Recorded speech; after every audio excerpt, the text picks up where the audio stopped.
Hey everybody, it's Rob from Flailthroughs. This is Gundam Battle Operation 2, and this is a round I got in the Crossbone Gundam X1. I've done some rounds since where I feel like I have a better handle on it, but this is one where I actually did well, so you know, I don't know where the math is in feeling like I understand the suit better and doing worse with it, but that's where I'm at, so oh well. But yeah, as usual, if you stop to take that point, the enemy will swarm you and you will not have any help. So I am going to die like happens at the beginning of almost every round because I feel like we need that point. And apparently nobody agrees. Like, I can't even be particularly mad at any specific team about this because every team is like this. Worst part was I played one earlier where I stayed behind to cover the person who agreed with me and took the point, and they got away, and I still got blown up first. So, yeah, that's a thing. Um, but yeah, Crossbone Gundam X1 Kai is a 750 general. It is 5-star, and it has a max output skill. If you land enough melee attacks, you fill up the max output gauge, and then you get a better downswing and can fire your beam rifle while boosting forward. It has to be forward, just to be specific. It has what I believe is called a screw whip, which does ridiculous damage. It does also charge your max output, so yeah, very handy in both regards. So the downswing on that is huge. It's like the one that the Makuve Goof has, but I feel like its reach is a little bit broader, a little bit just a wider arc. I feel like it hits. I want to say it hits further to the sides and further forward. It's just really kind of strong. But yeah, since there's no enemies to fight at the moment, I'm just kind of burning max output. The good news is that is a thing that can be recharged. Like I forget how long it is between activations. I think it's at least 15 seconds, and I'm not sure why I'm charging it alone. Oh, because I wanted to try and hit the everything in sight with the whip if I could, but this was kind of foolish and actually kind of extremely foolish. And also, yeah, since I just dashed in on my own, that didn't work. As you can see, we have taken all the points, so that is, that's not a terrible start for a round. We'll test my base defense theory here again, because yeah, either we will be able to overwhelm them because we can, spawn fairly close to the base and keep pressure on, or they will have the home field advantage and we will get pushed back and, lose a lot of points trying to hold them back to their base. Yeah, it does have that, the beam brand. I forget the exact name, but I think brand is involved, that it can launch. That is a weapon you can fire while boosting regardless of your current state, so I'm trying to use that more. And of course it has a beam shield for parrying fun. But yeah, there is that whip. As you can see, really wide range. Got followed up with the melee. The melee swings are very fast, so it's not a bad follow-up, and it's also just just really fun to use. Reminds me of actually, yeah, it's more or less the downswing when not in max output mode, because it does change for max output, which you may or may not see in a moment. Well, not that time. But yeah, the max output downswing is different. It ends with like a enhanced double zeta style overhead swing. But it just occurred to me that the downswing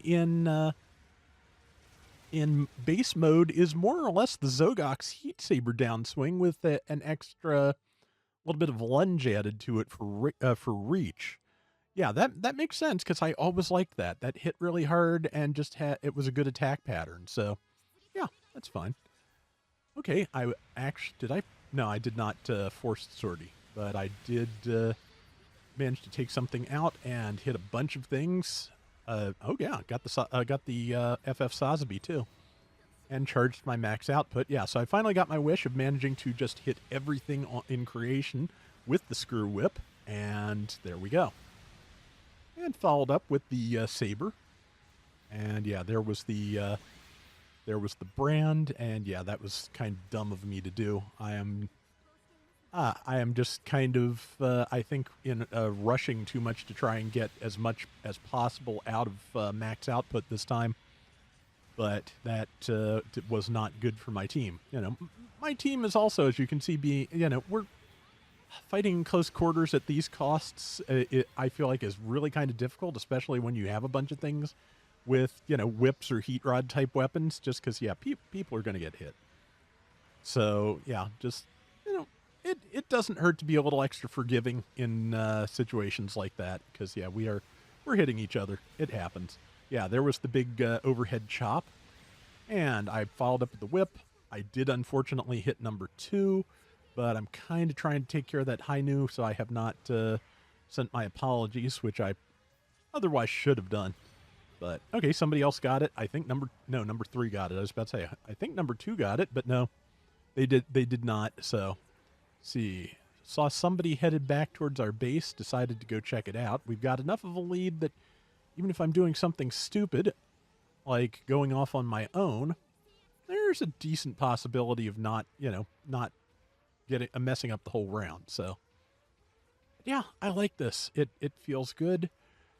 I had forgotten that I had either forgotten or they changed it that you only get the extra hanger slot if you for pretty sure you only get it like the week you pull a 5-star, and it has to be like the promotional 5-star, which I know I got an extra slot once when when I got the Penelope, but it just either the Penelope or the C, or possibly both. But yeah, they were well out of their original promo period, just like this was. So I wonder if they changed the rules. To be honest, if so, maybe it was just a fluke for me. But to be totally honest, if they did change the rules, that just feels incredibly petty. Like, yeah, an extra hanger slot that's really going to break that you only have access to for like 1 week. That's really gonna like break things, sure. But yeah, just I probably just got it wrong. That's probably not a thing. But yeah, we've still got the lead. I'm gonna see what I can do here, and hopefully not rush in and do everything dumb. But yeah, F91s have been a real problem for me. That almost worked, but then it didn't. But luckily, I have another chance to use the whip. High new Gundam tackled through it wisely. Yeah, now I'm probably, if I'm thinking, I am not thinking. Good one, Rob. I was about to say, if I'm thinking, I'm probably just going to run away, because if I get killed, we're going to lose the match. Luckily, I did not get killed, but I could have. It would have been easy. So, yeah, that was dumb, but, despite my dumb, I got top score and top diversions, which, yeah, since I waded into the entire enemy team a couple of times with this thing, I'm not shocked by. 5 and 4, 98,000.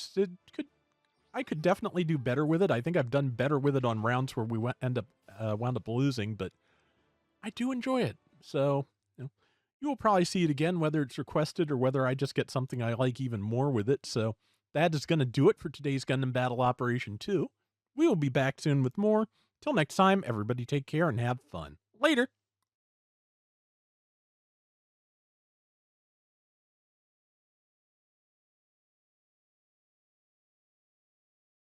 For a second there, I thought a gnat flew in my mouth while I was talking, but looks like it just kind of buzzed me and left, which that is definitely the superior outcome, honestly.